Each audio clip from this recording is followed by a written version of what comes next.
이번 시간에는 마지막 줄 간판 제거 조치가 소위 대상이 되는지 여부, 협의 소액이 있는지 여부를 검토하시오. 이렇게 20점짜리니까 이제 간판 제거 조치가 소위 대상이 되는 것은 한 12점, 그 협의 소액은 8점 이렇게 해서 이 10점 10점에 이렇게 산술적, 평균적 이렇게 산술적으로 이렇게 배점이 되는 게 아니고 소위 대상이 조금 더 배점이 좀 더 많아요.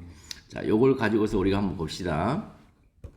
묻는 문제. 자, 누누이 말씀드리지만,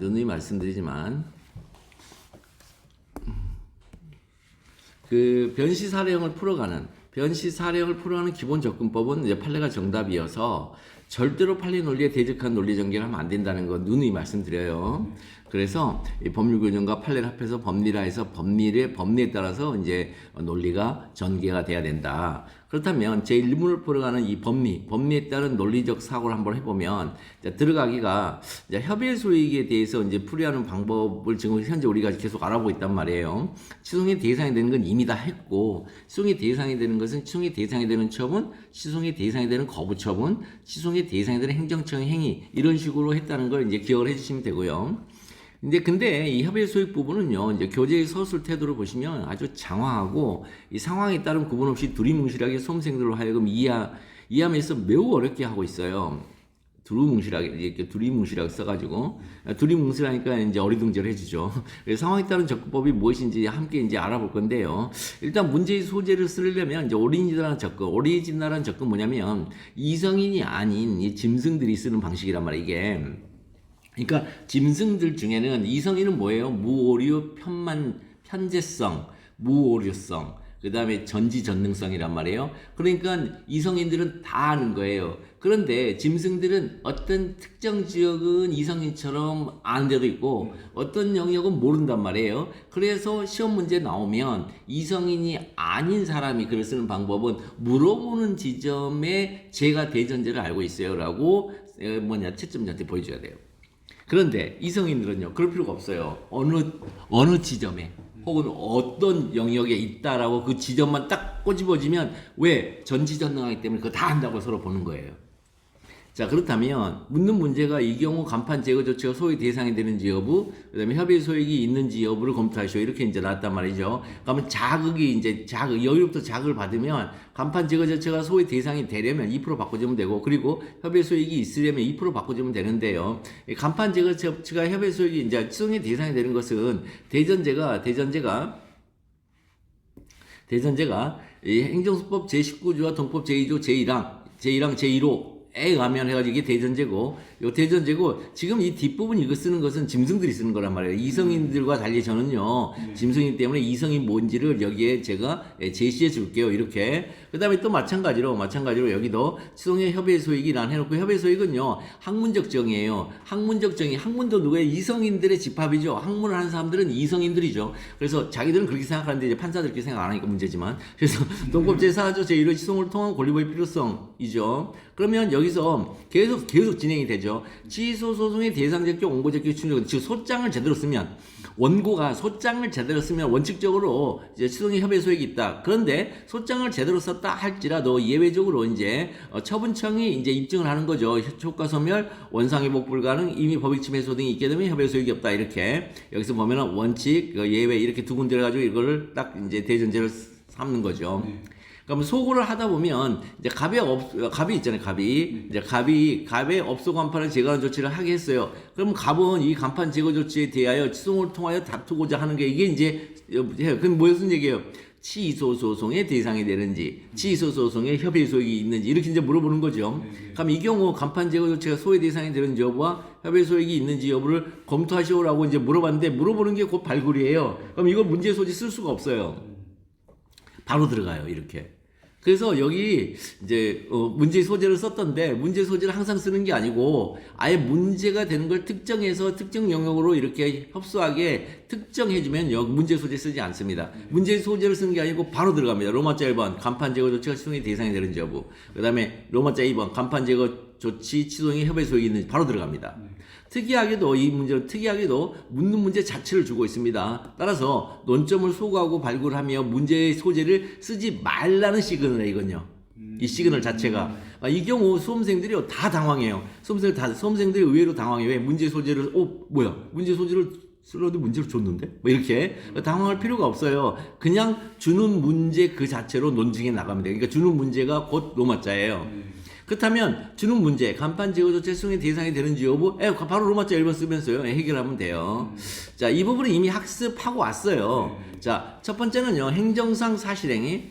행정상 사실행위라는 점은 법적 성질론으로 논증하라고 그랬죠. 이 법적 성질론 논증하면 뭐예요? 행정행위부터 시작해서 총 이제 7개의 행정작용이 있는데, 7개의 행정작용이 있는데, 그 중에 행정행위는 당연히 우리가 이제 알고 있던 시송의 대상된 처분이라고 바로 접근하는데, 행정행위 밖에 행정입법이라든가, 그 다음에 행정계획이라든가 사실행위가 있는데, 입계사 중에 이게 뭐에 해당하느냐는 꼭 법적 성질로 써줘야 된다는 거예요. 그 다음에, 그래서 행정입법이다, 법적 성질이. 그렇다면 그 논증에 뒤에서 시송의 대상인지 여부를 판단하면 되는 건데, 자, 행정계획이다, 행정상 사실행위다. 그러면 그 다음에 시송의 대상이 되는 처분인지 여부 이렇게 들어가면 되는 거죠. 요거 꼭 기억하라 했죠. 2단계로.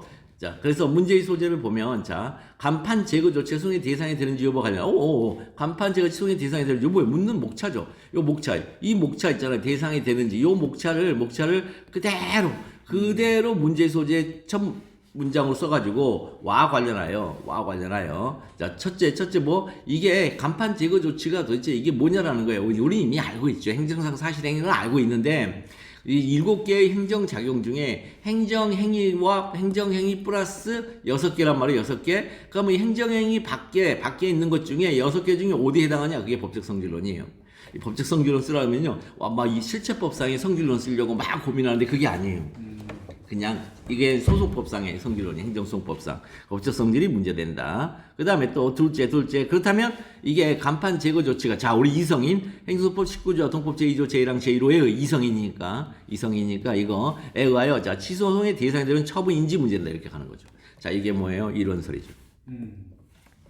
그러면 간판 제거 조치 그 다음에 이제 형식적 논리적 일관성을 이제 해야 되니까 요거를 그대로 2번 목차 그 다음에 요것이 그대로 3번 목차로 떨어지죠. 그럼 간판 제거 조치의 법적 성질. 자, 간판 제거 조치는 자, 행정상 사실행위의 정의를 가지고 바로 쓰시면 돼요. 자, 5급 공채는요, 행정상 사실행위 정의 2번 사항의 경우 이렇게 써요.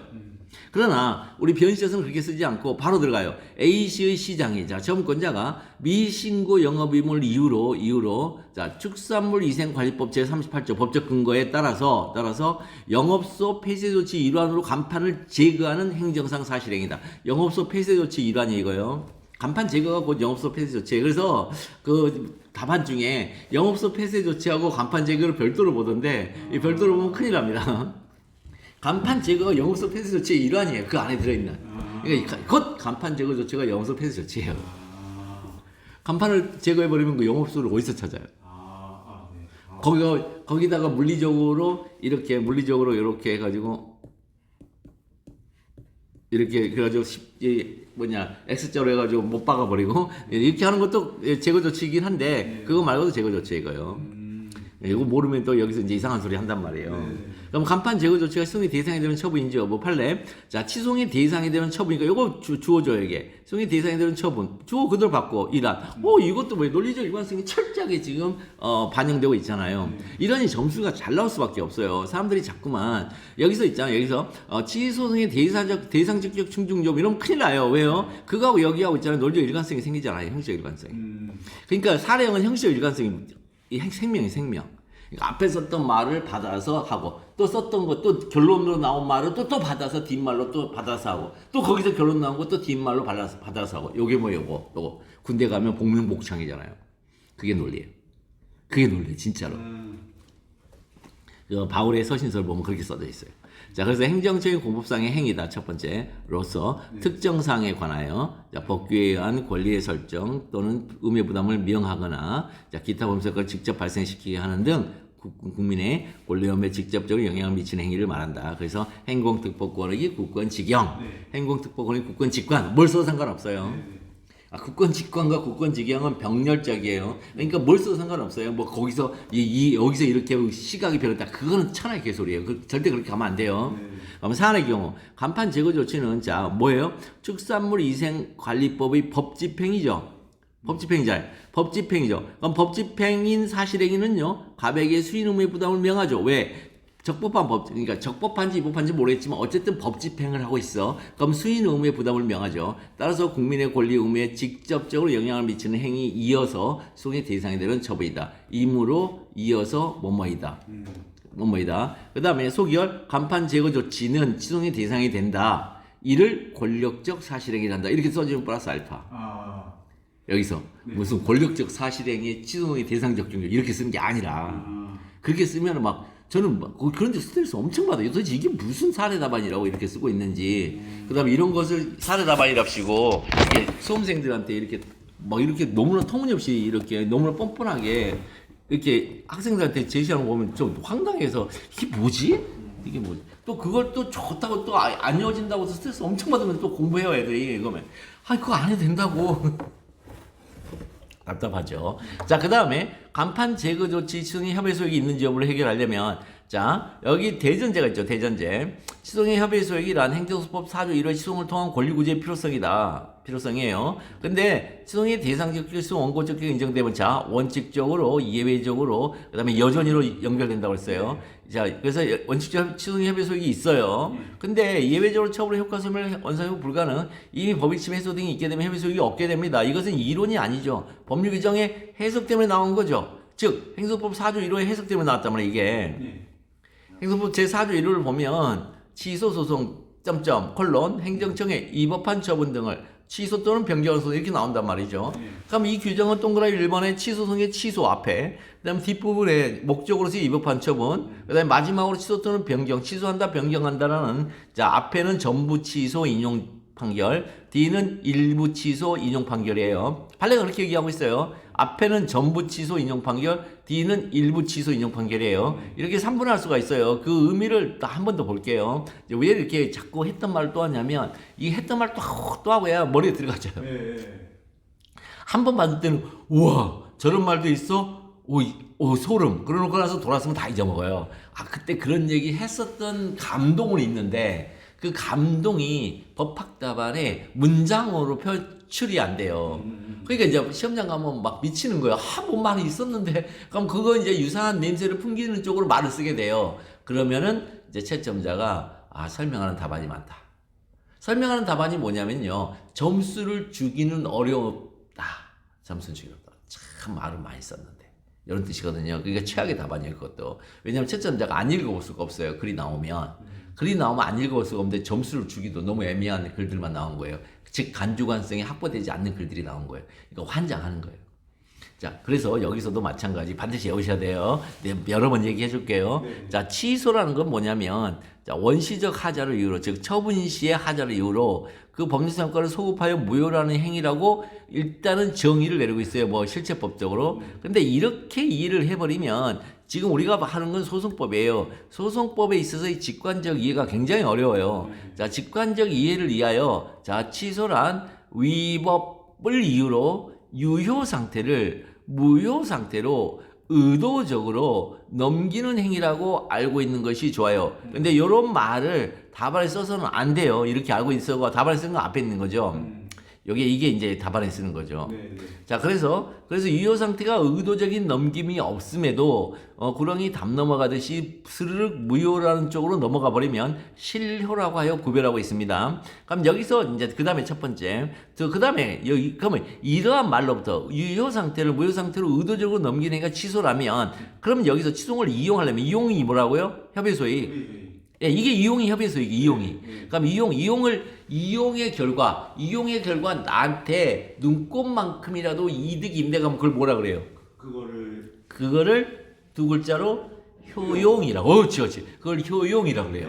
예, 눈꽃만큼이라도 이용을 했더니 눈꽃만큼이라도 나한테 이득이 있네. 효용. 예. 그러면 눈꽃만큼이라도 없다는 것은 명백해야 돼요. 네. 왜냐하면 명백하지 않으면요 눈꽃만큼이라도 어딘가 있게 돼요. 이게 법학이 그래요. 그래서 이분법적이고 흑백 논리예요. 네, 한쪽을 때리는 거예요. 법학은 언제나 한쪽을 조지는 거예요. 근데 입증 책임 있죠. 입증 책임이 이제 우리가 법률 요건 분류설이에요. 그러니까 법률 요건 분류설에서 입증 책임이 이제 입증 책임을 지게 되는 사람은요, 그 법률 효과를 있잖아요. 그 법률 규정에서 법률 요건과 법률 효과, 이제 법률 요건에 입증 책임을 지는 거잖아요. 그래서 적극적 요건은 효력 발생을 이제 기대하는 사람이 입증 책임을 지는 것이고, 그다음에 소극적 요건은 이거는 이제 저지하는 사유이기 때문에 법률 요건의 법률적 효과의 발생을 저지하는 자가 이제 입증 책임을 져요. 그런데 실제 소송에 가서 적극적 요건의 입증에 실패하잖아요. 혹은 소극적 요건의 입증에 실패하잖아요. 그럼 걔네들이 패소해요. 그럼 결론적으로 입증 책임은 곧 무슨 책임? 패소 책임이에요. 입증 책임은 그래서 패소 책임. 그러니까 미치는 거예요. 입증 책임이 그렇게 중요한 거라서. 그래서 민법 실체법에서도 이 경우 입증 책임 누가 진다 이 말씀이면 무조건 가산점이에요. 민사법에서 끝에 사례형에서 이 경우에 입증 책임은 원고가 진다. 당사자 중. 이 경우 입증 책임은 당사자 중 채무자가 진다. 혹은 채권자가 진다. 아직 소송을 안 갔으니까. 그때는 이제 그렇게 쓰면서 그렇게 쓰잖아요. 그러면 무조건 2점 줘요. 2점을 무조건 주게 돼 있어요. 그거. 이런 거 얘기 안 해주잖아요. 무조건 주게 돼 있어요. 민소에서 써야겠습니다. 민소든 민사실체법이든. 예컨대 계약 같은 경우도 계약의 효력 발생을 주장하는 자, 그 다음에 계약의 효력 발생을 저지하고자 하는 자, 이런 거. 예컨대 고의과실의 입증 책임 같은 경우도 저기 있죠. 채무불이행하고 채무불이행 손해배상 책임하고 그 다음에 불법행위한 손해배상 책임이 있는데 불법행위한 손해배상 책임은 고의과실의 입증 책임이 그 채권자한테 있어요. 근데 채권자가 불법행위에 의하면 피해자예요. 네, 맞습니다. 피해자가 가해자의 고의과실을 입증해야 돼요. 그런데 채무불이행이라는 객관적 사실만 있으면 채무불이행에 적극적 요건이 있잖아요. 전부 다 적어내 버려요. 그런데 채무불이행에 채무지체라 채무불이행에 정당한 사유가 있잖아요. 그러면 또 괜찮잖아요. 그럼 그 정당성은 또 상대방이 입증을 해요. 그래서 그 정당성 안에 선의무과실이 있단 말이에요. 선의무과실 입증해야 돼. 그러니까 선의무과실이 자기가 채무자에게 없으면 자신이 입증해야 돼요. 네. 그런 채권자가 세무자의 고의과실 입증하는 게 아니라 이게 정반대예요. 그렇게 그런 것들을 이제 잘 생각하시면서 하셔야 돼요. 어쨌든 이 치송을 이용하려면 자, 이 법한 처분의 법적 상태가 뭐야 돼요? 유효 상태죠. 유효 상태를 넘기는 거니까 유효하여야 한다는 것을 알 수 있어요. 따라서 이 법한 처분의 법적 상태가 존재하지 않다면 부존재. 그 효과 부존재를 우리가 효과소멸이라 그래요. 부존재를 왜 효과소멸이라 하냐면 이 협의의 소익은 취소 소송의 제기할 때 소장 접수 시에는 처분의 효과가 유효한 상태죠. 지금 우리가 협의 소익을 이거 논하는 이유는 뭐냐면 취소 소송이 진행되는 과정에서 협의 소익이 없어지는 것을 상정하는 문제들이 전부 다. 취소를 제기하기도 전에 효과가 소멸된 걸 얘기하는 게 아니에요. 소송을 제기 당시에는 대상적 격과 원고적 격이 있어서 원칙적으로 협의 소익이 있는 상태예요. 근데 거기서 만약에 예외적으로 효과 소멸돼 있다거나 아니면 원상회복 불가능하거나 아니면 법익 침해가 해소되면 그럼 처음부터 협의 소익이 없어요. 처음부터 협의 소익이 없는데 그 협의 소익이 없음에도 불구하고 유일하게 가중처분의 위험성, 반복처분의 그 현실적 위험성만큼은 더 들어가 볼게 이렇게 되는 거고 나머지 범상 이기침 이런 것도 없다고요.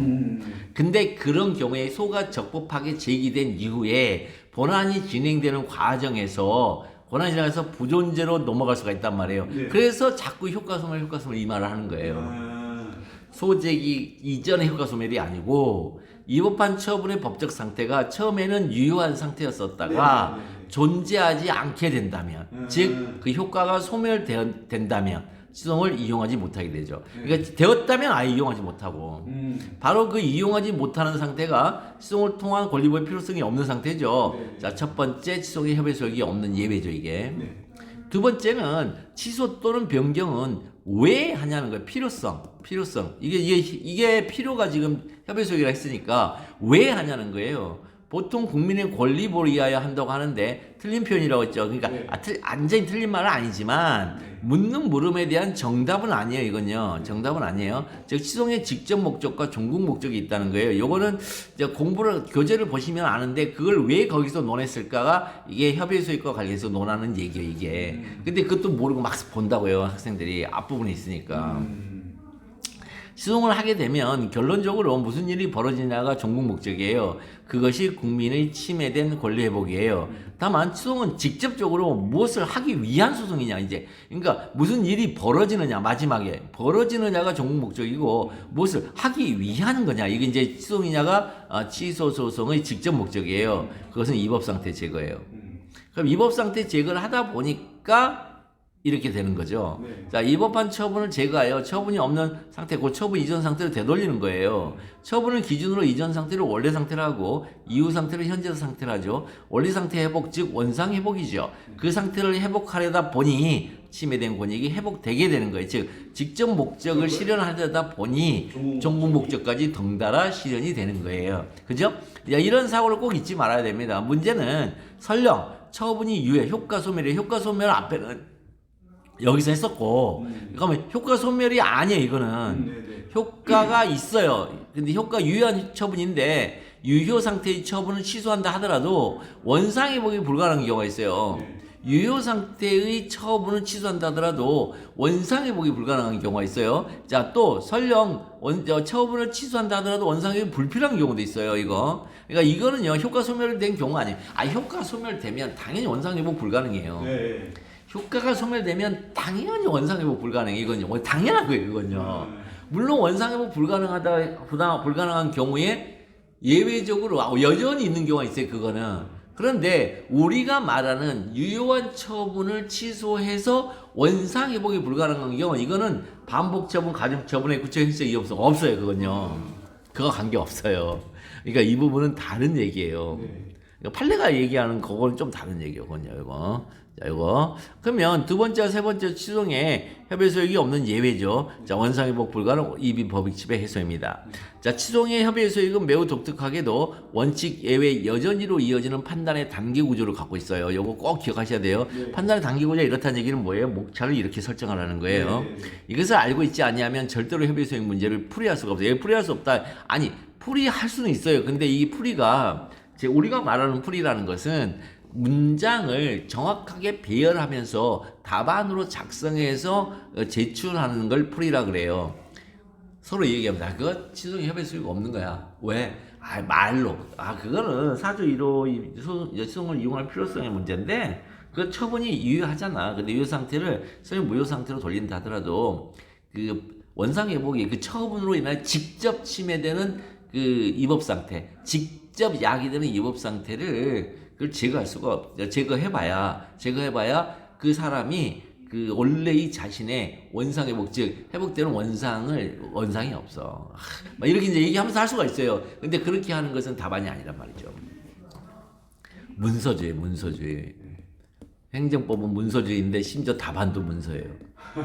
진짜로요. 여러분들 뭐 하는 거예요? 공적인 변호사 자격증을 획득하기 위한 시험이에요. 당연히 문서주의예요.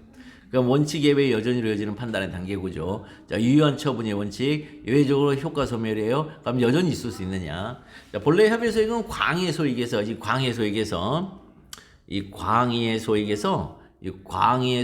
동법 19조와 그다음에 동법 12조 제1문에 하여 취송해 대상적조 원고적인 명문규정으로 빠져나가자 나머지 그 자리에 여전히 광의 소익 중에 여전히 남아있는 놈이 협의 소익이 된다는 공제설의 개념이죠. 자, 개인적 공권의 3요소가 뭐냐면 강행규정성, 그 다음에 사익보호성, 그 다음에 소구 가능성, 이 세 개가 개인적 공권의 3요소죠. 이게 광의 소익이에요. 이 개인적 공권이 광의 소익이에요. 그 중에 강행규정성의 처분이 발령돼요. 즉, 취소의 대상지가 19조로 나가요. 그 다음에 그 강행규정이 사익보호성이 있는지 살펴보죠. 원고적 문제죠. 12조 제1문. 그 다음에 강행규정성에 의하여 발령된 처분을 다툴 권리구제소랑 소송이 존재하느냐, 즉 권리구제소랑의 소송이 존재하는지를 살펴보는 게 소구 가능성이에요. 이게 무슨 얘기예요? 소송이 존재해서 그럼 존재하는 소송을 권리구제 수단으로 치송이 존재하니까 이 존재하는 소송의 이용의 필요성이죠 이거. 네. 그러니까 결국 소가능성은 협의 소익이란 말이죠. 그러니까 같은 말들 하고 있는데 이게 이런 것들에 대한 이제 인식이 없으면 이제 글을 교과서를 왜 읽냐, 왜 읽느냐는 거죠. 이런 인식도 없는데 그러니까 읽을 필요 없어요. 그래서 너무 이상한 소리에서. 그래서 추송의 대상적 격, 수송의 원고적 격, 이 인정되면 원칙적 수송 협의 소익이 있는 것으로 보게 됩니다. 이것도 이론이 아닙니다. 소장의 작성 방법 때문에 나온 거죠. 소장을 작성할 때 소송을 제기하는 자는 추송의 대상적 청구 취지 1번에 맞게 써야 하고 원고 부분에 자기 이름을 써야 되죠. 자, 그래서 추송의 대상적 격, 수송의 원고적 격이 인정되면 원칙적으로 수송의 협의 소익이 있는 것으로 보게 됩니다. 그러면 피고인 처분청이 소장 부본을 받아요. 그러면 그 답변서를 쓰죠. 이제 부본에 이제 맞춰서 답변서에 예외적으로 추송의 협의 소익이 없음을 주장 입증해야 됩니다. 처분청이 예외적으로 추송의 협의 소익이 없으면 성공하면 원고가 다시 여전히 추송의 협의 소익이 없음을 주장 입증해야 됩니다. 됐죠? 그래서 추송의 소익이란 협의 소익이란 학설과 판례가 구체적인 추송의 과정에서 만들어가는 것으로 웬 하트 하트가 만들어져. 과정에서 만들어가는 것으로 그동안 이해해 왔어요. 네. 즉 취송의 협의 소익이란 취송을 통한 권리구제 필요성이기 때문에 취송을 통한 권리구제 필요가 있는지를 법률적 차원이 아니라 현실에서 작동하는 소송법적 차원에서 취송의 효율성이 판단하는 것을 보았기 때문에 그래요. 그래서 원래 이건 반사적 이익이죠. 그래서 반사적 이익은 여러 가지가 있어요. 실체법상의 이 법률상 이익의 대칭어로서의 반사적 이익이 있고 실체법상의 권익을 우리가 권익이라 한단 말이에요. 법률상 이익이라고 한단 말이에요. 그럼 실체법상에 보장되는 법률상 이익이 아니라 소송법에 의해서 보호되는 법률상 이익은 뭐냐? 소송법이라는 그 법에 의해서 보호되는 법률상 이익이 뭐냐? 이게 소송상 이익이에요. 그래서 취소로 갈 소송상 이익이 원래 딱 맞는 표현이에요. 좀 이따 이미 법익 침해 해소에서 나오겠지만 딱 맞는 표현인데 그런데 판례가 이 법률상 이익이라는 말이 12조 제2문에 있기 때문에 그 표현을 즐겨해요.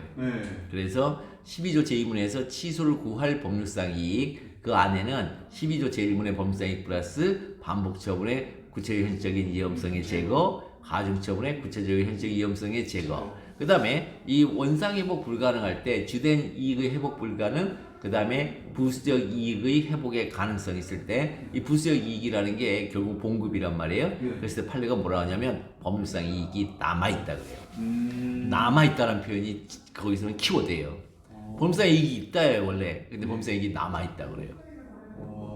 주된 이익의 회복은 불가능해서 거기 주된 이익으로 인한 법률상 이익의 회복은 이제 불가능해요. 그래서 취소를 구할 법률상 이익은 없는데 취소를 구할 법률상 이익이 남아있다 그래요. 그러니까 그 표현을 이해해야 돼요.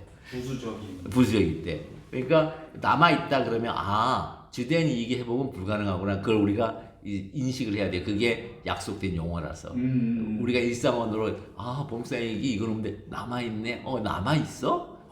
빵 먹다가 남은 부스러기 있어 그런 뜻이 아니란 말이에요. 남아있다는 게 이렇게 있었는데 여기 이건 다 없어졌는데 이게 남아있다 그런 개념이 아니에요. 그런 개념이 아니고 주된 이익이 불가능한데 회복이 불가능한데 이 부수적 이익의 회복은 가능하다 이런 뜻이에요. 이건. 그거를 판례가 그렇게 표현하고 있으니까 그런 판례들의 표현을 기억해야 된단 말이죠. 그럼 동법 제12조 제2문의 희한한 규정이 명문화돼. 희한한 규정이 효과소멸과 관련해서. 자, 행정법 제12조 제2문, 자, 처분되기 효과가 소멸된다. 효과 소멸과 관련해서 이건 협의 소익이라고 판례가 아예 명쾌하게 최근의 판례, 옛날 판례는 그런 얘기가 있는데 최근 판례에서 협의 소익 규정을 아예 얘기를 해버렸어요. 최근 판례. 협의 소익 규정, 이거는 협의 소익 규정을 아예 얘기를 해버렸어요. 이거 모르면 안 돼요, 그것도. 취소된 취소에 회복되는 범상이 있는 자의 경우에는 또한 같다. 그럼 처분 효과가 소멸된 뒤에도 원칙적 수용의 협의 소익이 없죠. 그 다음에 효과가 소멸된 뒤에. 근데 예외를 적용하려면 처분 등을 취소할 범상의 효력이 있는 자라 해야 할 것인데, 즉, 원칙적으로, 이걸 예외적으로. 그 다음에 여전히. 그럼 효용이 있는 자라 할 것인 바, 그 처분이 실현 회복되는 범상이 이익 있는 자라고 규정되어 있어요. 여기서 당연히 학설의 대립이 발생할 수밖에 없고 판례 태도가 나올 수밖에 없어요. 왜? 이 범상 이익이라고 쓰면 안 된다고 협의에서 이건 뭐라고 써야 된다고 원래요? 소송상 이익으로 써야 된단 말이에요. 소송상 이익은 반사적 이익이라고요. 그래서 반사적 이익은 뭐예요? 위험성, 기회, opportunity, 리스크를 반사적 이익이라고 그래요. 그러니까 반사적 이익의 플러스 그러니까 포지티브한 반사적 이익은 저기 opportunity라고 그래요. 네. 그 다음에 네거티브한 반사적 이익은 위험. 리스크라고 그러고. 그러니까 반사적 이익, 그게 바로 소송상 이익이에요, 그게. 그러니까 opportunity하고 리스크 있죠? 이거를 제거하는 게 소송상 이익이에요. 예. 요게. 그럼 소송상 이익이에요. 근데 그 소송상 이익을 쓰지 않고 왜 법률상 이익을 썼냐는 거예요. 소송상 이익 전반이 아니고 그 중에 일정한 것만 받아줘야 되겠다라는 의지라는 거예요. 그게 뭘까? 구체적이고 현실적인 수식어가 붙어야만 된다는 거예요. 그전까지 반복처분의 위험성 제거, 가중처분 위험성 이렇게 해도 되잖아요. 근데 거기서 그 위험성의 제거를, 리스크의 제거를 리스크 전체의 소송상 이익이 아니라 소송상 이익을 안 쓴 이유가 그 중에 구체적 현실적인 수식어가 붙는 리스크에 해당해야 되겠구나 그런 뜻이에요. 점점 우리가 이제 구체화돼 가고 있죠, 이 말들이. 자, 그 처분 등의 취소나 회복되는 법률상 있는 자에서 법률상 이익의 의미. 자, 본래 취소를 통한 효용성, 즉 효용성, 자, 필요성, 효용성, 유틸러티. 이 유틸러티는 소송상 이익이라고 해야 바른 표현이에요. 즉 뭐예요? 영어로는 opportunity. 영어에서 이렇게 얘기해요, 진짜로. 그다음 리스크 이렇게 두 개로. 자, 이거 플러스, 이거 마이너스. 반사. 근데 요거를 우리 이제 대륙법계에서는 반사적 이익이라고 그래요. 간사경이 간사경.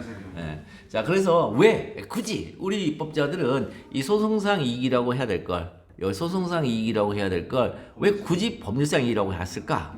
자, 입법자들의 결단은 원고적격의 법률상 이익과 동일한 의미로 보려고 했어요. 원래 이게 맞는 말이에요, 원래는. 했기 때문에 굳이 제12조 원고적격이라고 했다는 견해가 있어요. 이 견해는 입법 비과호설이라고 그래요. 근데 법률상 이익의 의미는 우리가 배웠던 원고적격 법률상과 동일하게 보려고 하죠. 기억나시죠? 금감부 개직구. 이렇게 보는 겁니다, 여기도. 근데 입법자들이 잘 모르고 이렇게 했다거나 알았음에도 뭔가 오해를 한 것이 아니냐. 즉 잘못 썼다 지금. 자기들은 소송상 이익이라고 머릿속에는 생각해놓고 글로 쓸 때는 법률상 이익이라고 이렇게 써버렸다. 우리가 이제 일반인은 또 그러잖아요. A라는 말하고 있는데 입에서 B가 나오잖아요. 그러면 그 뒤에 이제 상대방이 그 B에 따라서 이제 행위를 하면 막 불같이 화를 내죠. 그러면 너 B라고 말했어. 내가 언제 B라고 말했냐고. A라고 얘기했지. 예, 우리 와이프가 그렇죠. 네, 여러분들 결혼하시면 여자들한테 맨날 그렇게 당해요. 나이를 들어가면 더 당해요. 젊었을 때는 그래도 이 초롱초롱한 이게 살아있어서 여자들이 그때 내가 이게 잘못했구나. 그래서 이게 복귀가 가능한데 이제 40대 이제 폐경이 지나고 이러잖아요. 그럼 복귀 불가능해져요. 그래서 눈만 떠도 혼나요, 남자는. 못 알아듣는다고 자기가 말을 잘못해서 놓고. 자, 이거 들으면 안 되는데. 자, 그래서 법률상 이익이라는 표현을 썼지만 원고적격의 법률상과 동일한 의미는 아니라고 보는 견해가 있어요. 이 견해에 하면 원고적격과 협의 소익을 제12조에 함께 넣은 것은 잘못이죠. 그런 입법 과오설이죠. 우리 판례가 이렇게 봐요. 우리 판례가 아예 이렇게 본다는 걸 꼭 기억하세요. 그 전까지는요, 판례는 명확하지 아니하다 그랬어요. 근데 최근 판례에서 이거 협의 소익 규정이다 이렇게 아예 얘기를 해버려요. 그럼 이 견해에 의하면 법률상 이익은요, 금감보 개직구가 아니고 거의 플러스 알파가 되죠. 근데 플러스 알파가 원래는 뭐였어야 된다고요? 소송상 이익이었어야 된다. 근데 소송상 이익을 안 쓰고 법률상 이익이라고 쓰고 있으므로 뭔가 이 범위가 다를 거다 서로. 이런 의미, 우리가 이제 이런 걸 이해할 수 있겠죠. 이 플러스 알파 요거를 밝히고 있는 판례를 기억해야 됩니다. 그다음에 또 한 갔다. 마지막에 또 한 갔다. 자의 경우는 또 한 갔다에 대한 판례 표현을 우리가 기억을 해야 되는데, 그 처분 등의 시도에 회복되는 법률상에 있는 자의 경우는 또 한 갔다 이렇게 말을 써놨는데, 판례는 그 처분 등의 시도에 인한 회복되는 법률상에 있는 자라고 인정이 되면 이 또 한 갔다를 이렇게 처리해요. 자에게는 앞으로 보내가지고 자에게는 있다. 그 다음에 처분 등의 취소로 인하여 회복될 취소를 구할 법률상이 있다 이렇게.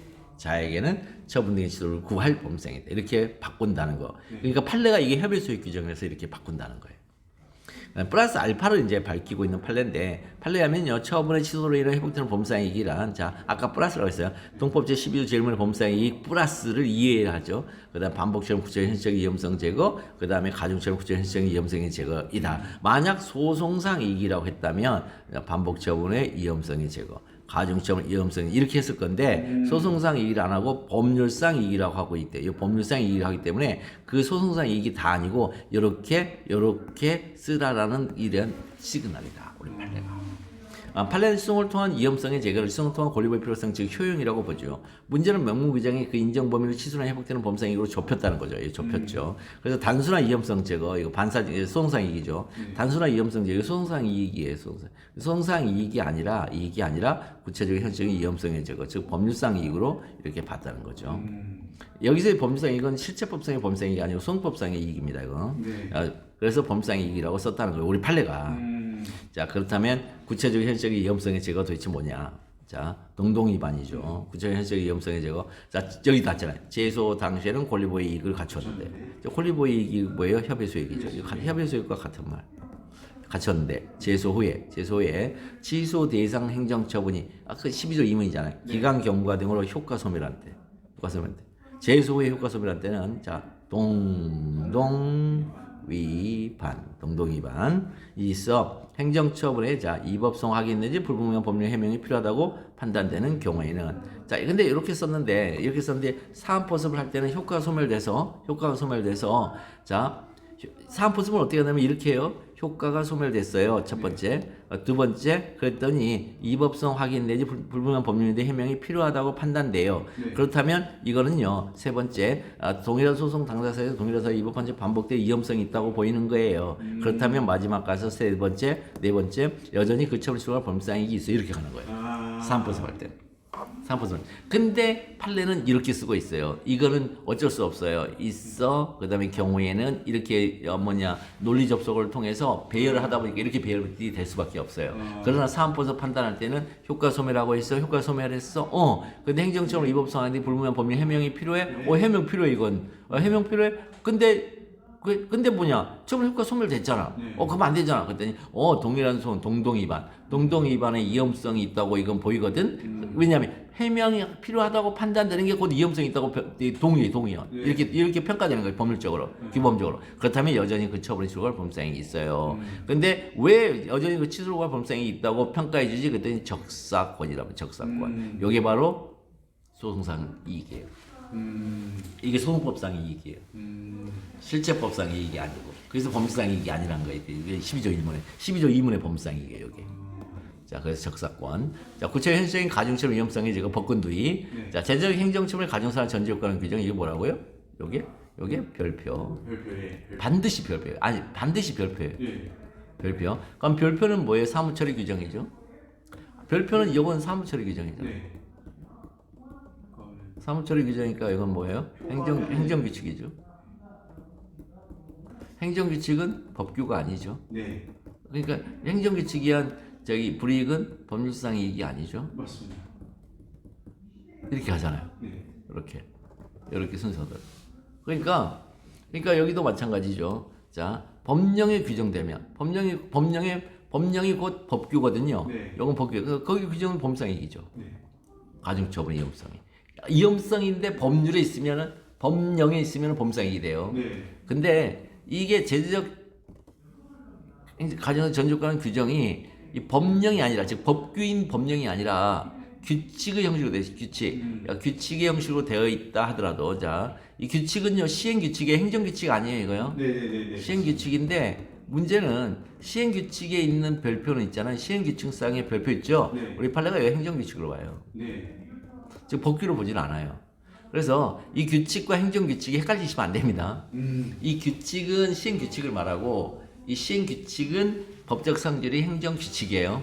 그래서 법권두의, 법령에 근거를 두고 있는 이상 법권두의 그 법적 성질이 대적, 일반적, 구성적 법규 명령이라고 상관없이 법규 명령이 아니라 행정규칙이란 말이죠.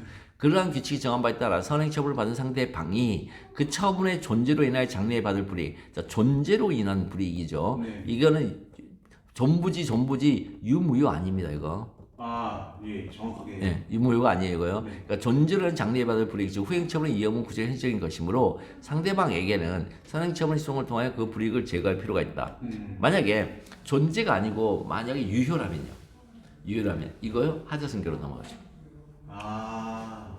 선행처분과 후행처분의 관계에 있으니까. 하자승계로 넘어가겠죠.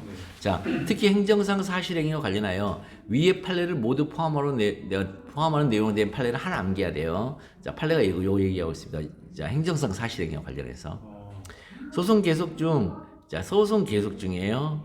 그 다음에 12조 2문처럼 기간 경과로 효과 소멸한 때는요. 자, 효과 소멸한 때는 효과가 소멸됐죠? 네. 그러면 처분이 취소되더라도 원상회복 불가능이죠. 네네네. 이때 원상회복 불가능이 주된 이익 부수익이 아닙니다. 이 얘기. 주된 이익 부수익이 아니에요, 이거요. 그런 얘기 아니에요. 즉 처분이 취소되어도 효과 소멸한 때, 자 원상회복 우리가 주된 이익 부수익은요 효과 소멸 안 됐대요. 즉 기간 경과 등으로 여기서는 뭐예요? 효과 소멸이잖아요. 네. 그런데 이때 원상회복 불가능?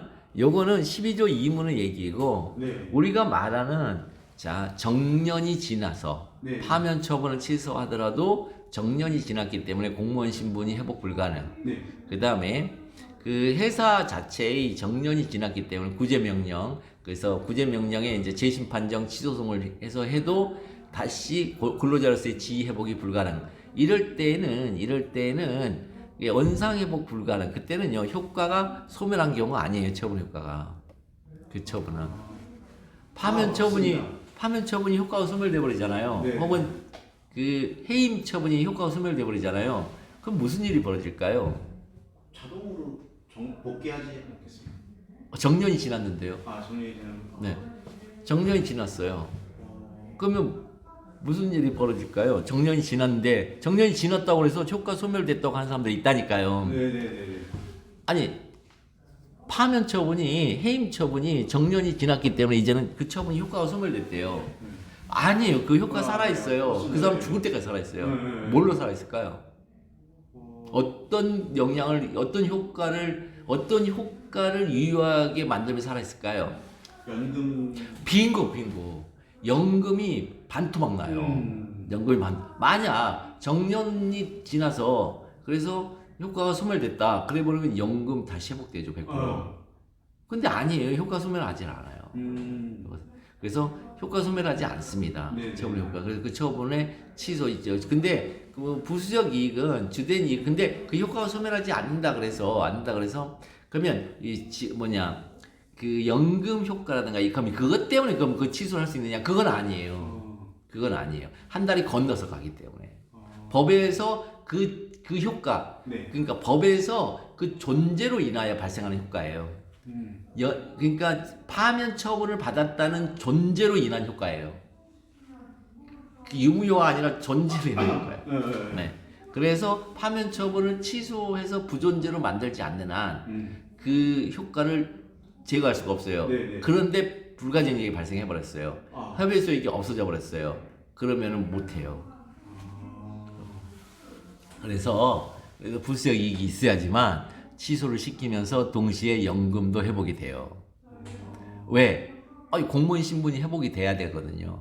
공무원 신분이 회복이 돼야 돼요. 취소를 통해서. 아니, 불분명해서 자 정직이 아니고 파면 해임당해서 취소동을 제기했어요. 이제 제기하는 과정에 정년이 지났어요. 그러면 설령 이 해임 처분을 취소한다 해서 이 정년이 지난 지위 회복이 불가능해요. 그러면 원상 회복 불가능해 이게. 이 원상 회복 불가능인데 문제는 이 사람이 있잖아요. 이걸로 인해서 이 해임이라는 것에 의해서 연금 반토막 납니다. 네.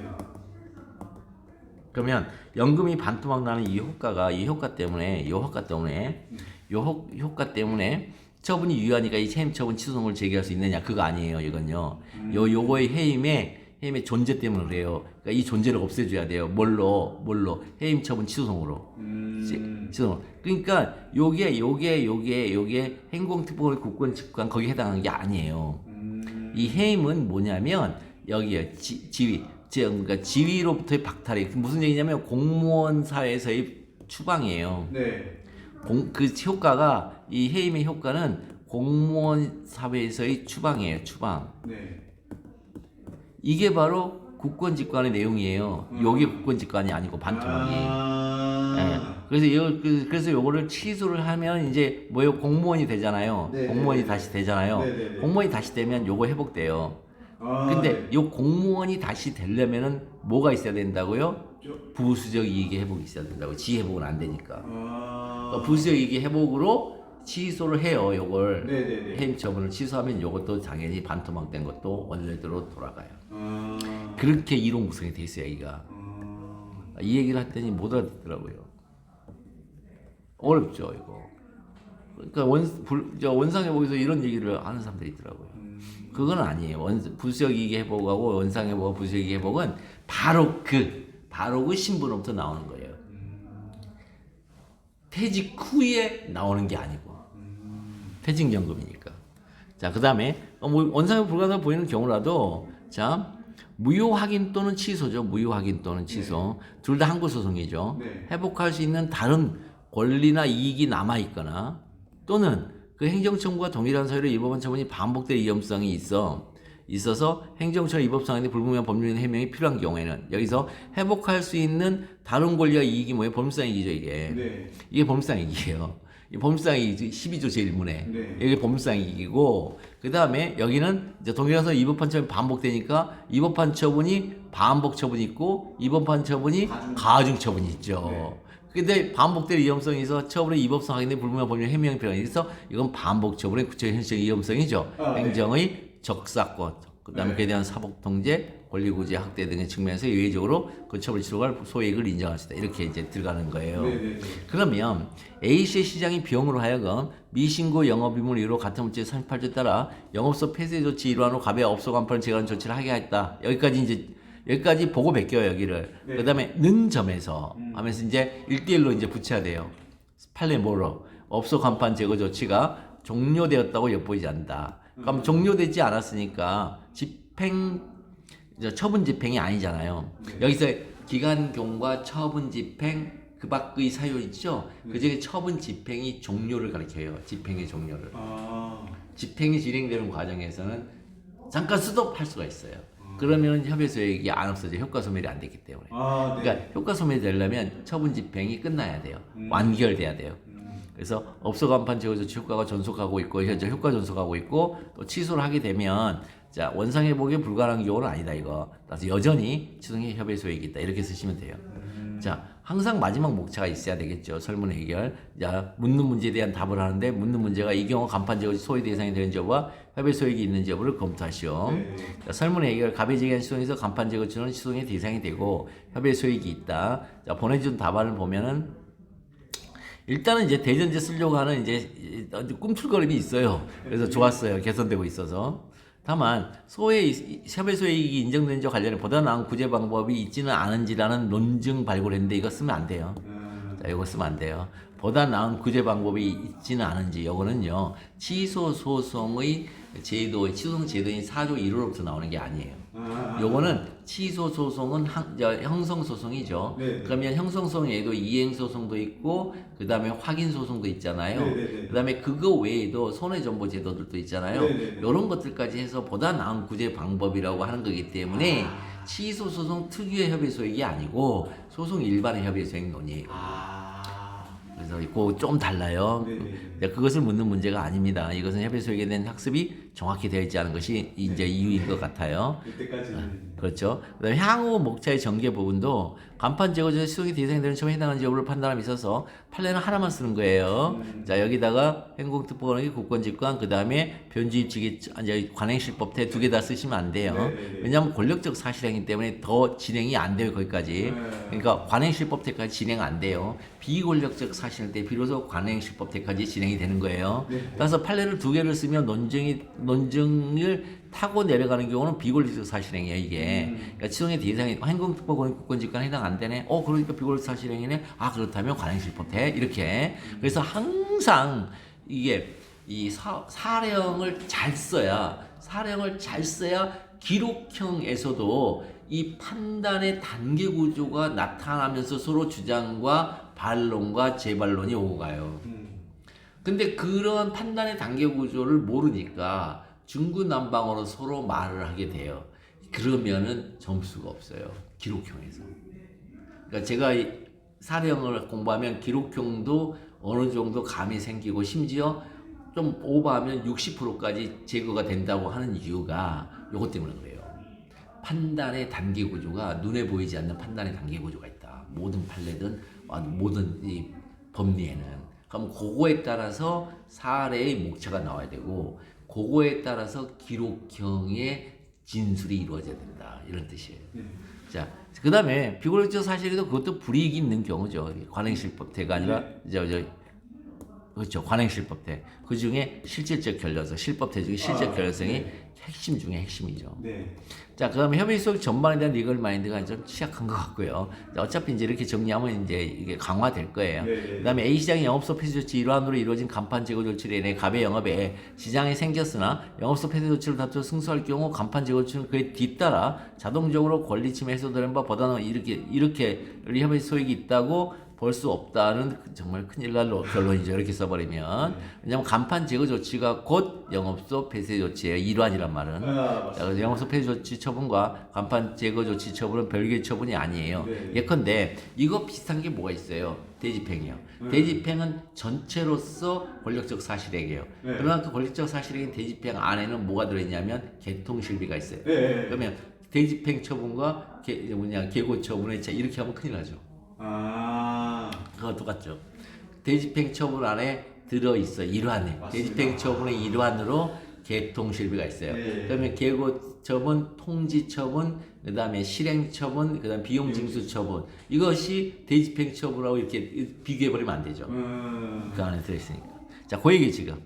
따라서 간판 제거 조치 자체가 영업소 폐쇄 조치예요. 그래서 간판 제거 조치 처분 취소는 영업소 폐쇄 조치 처분 취소이기도 합니다. 자, 요걸 이제 이런 것들을 이제 다시는 이제 실수하지 마시고 그래서 보고백기의 수정 답안은 지금까지 했던 것들 보면 간판 제거 조치 수용의 대상이 되는지 여부 해결을 어떻게 하냐 문제의 소재. 그래서 간판 제거 조치가 수용의 대상이 되는지 여부와 관련하여 첫째 법적 성질론, 둘째 수용의 대상이 되는 처분인지 이렇게. 물론 그 앞에는 뭐가 필요하냐면 요렇게 요거 이성인이라는 것을 내가 내보여야 되겠죠. 그다음 간판제거 법적 성질 요거는 행정상 사실행위다. 그럼 행정상 사실행위가 수용의 대상이 되는 처분이라는 요 부분을 통과할 수 있을까? 통과할 수 있을까? 요게 통과하면 권력적 사실행위가 된다. 이렇게. 자, 그래서 행공특보고령이 국권직영, 국권직관. 그랬더니 간판 제거 조치는 갑에게 수인 의무의 부담을 명한다. 요거 벗기 위한 의무의 부담을 명한다. 이게 일로 나오죠. 따라서 그 다음에 임으로 이어서 뭐뭐이다. 이렇게 이를 권력적 사실행위를 한다. 이렇게 뒤에다 붙여주면 된다고요. 아니면 여기다가 붙여주거나 이 뒤에다 여기다 붙여주거나 아무 상관없습니다. 그 다음에 간판 제거 조치 중에 협의 소액이 있는지 여부.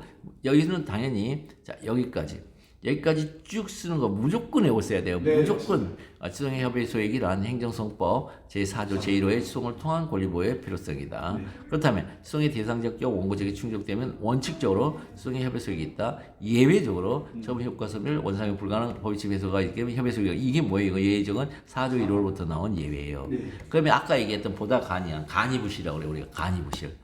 보다 간이한 권리부재수단이 없을 것, 오로지 이론상 의밖에 청구가 아닐 것, 오로지 부당한 목적만을 추구하는 소송이 아닐 것, 소권이 실효된 경우 이게 네 가지. 이 네 개는요 모든 소송에 공통된 협의 소액이에요. 그래서 여기다 쓰면 안 돼요. 간판 제거 조치송에 협의 소액이 있는지와 관련하여 첫째 범상이익의 의무가 문제된다. 둘째 갑이 간판 제거 조치 취소로 인하여 회복되는 범상이익이 있는지 문제된다. 범상이익의 의미 항상 이렇게 쓰시라고 이렇게 이외에 반복 이렇게 쓰시오. 그럼 반복적으로 그 다음에 만약에 요것과 관련된다면 상관이 요것과 만약 관련되면 여기를 쓰고 그 다음에 요것과 관련된 또 다른 판례 써야 되고 그 다음에 요것과 관련된 것도 이렇게 판례가 3개가 있단 말이에요. 여기다가 요런 경우에는 근간법 개직구를 여기다 쓰면 되겠죠. 여기다 그 다음에 반복적으로 이걸 쓰고 이걸로 동동위반 그래서 동동위반을 써주고 그 다음에 동위반인데 동동위반 써주면 되고 가정적으로 부재 현실적인 위험성은 법근두위 그렇게 쓰시면 돼요. 이렇게 판례 쓰는 여기 판례 쓰는 판례가 달라진다고. 그럼 A씨의 시장이 비용으로 한 미신고 영업의무 이유로 같은 법제 38조에 따라 영업소 폐쇄 조치 일환으로 갑의 업소 간판 제한 조치를 했다. 자, 는 점에서 이제 1대1로 바꾸는 대응 관계로 바꿀 때의 접속사 는 점에서 업소 간판 제거 조치는 종료되었다고 엿보이지 않는다. 그럼 종료되지 않은 업소 간판 제거 조치 효과는 전속하고 있죠, 여전히. 효과 전속이에요. 효과 소멸이 아니잖아요, 지금. 따라서 취소를 하게 되면 원상회복이 가능하므로 여전히 수용의 협의 소액이 있다, 이렇게. 그 다음에 소결, 협의소의 이익이 있다. 설문 해결, 지송의 대상이 되고 협의소의 이익이 있다. 이렇게 쓰시면은 얼마나 좋을까요? 자, 그래서 조금 쉬었다가 또 진행하도록 하겠습니다.